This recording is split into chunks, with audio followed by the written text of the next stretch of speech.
to step forward, and you can go through some of these. Also, Lindsay, you work with Will, two very talented lawyers, as you all know by now. Thank you, Mr. President. And we'll go through them. And Linda, why don't you come over here? In fact, why don't the three of you come over here? We also have a special guest with us today, sir. Oh, that's right. Annette Albright. Where is Annette? Annette Albright. Charlotte Mecklenburg, school teacher. Very special one. Thank you very much. Thank you. It's a great honor to have you. Got all sorts of awards for talent. That's good. Thank you very much for being with us. Appreciate it. Thank you. Okay, please. Sir, the first executive order we have prepared for your attention, there are currently laws on the books requiring certain disclosures of universities when they accept large foreign gifts.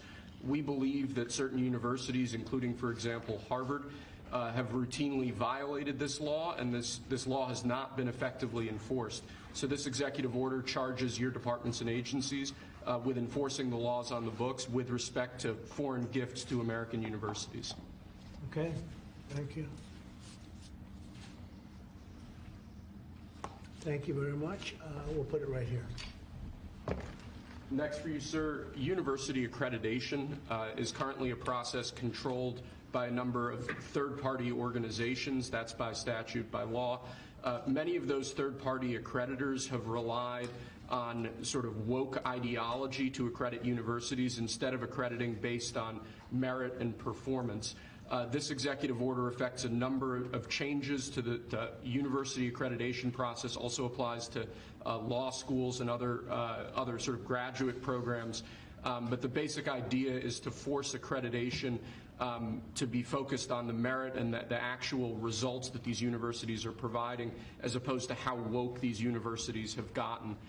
So we're setting up new accreditation pathways. We're charging the Department of Education to really look holistically at this accreditation mess and hopefully make it much better. Will we look into the past people that they've taken? For instance, I hear all about certain great schools, and then we read where they're going to teach people basic math that we can all do very easily, but they can't do. They're going to the top school, and they come out with a program of teaching basic math to somebody that got into a Harvard or a Princeton or a Yale.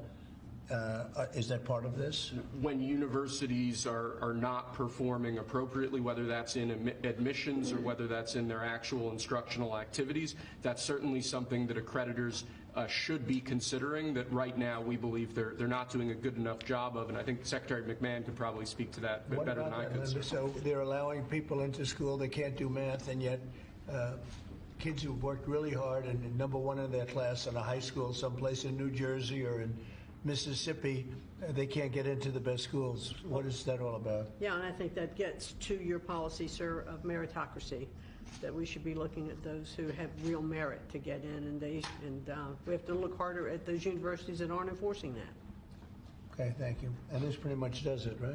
Yes, sir. Thank you.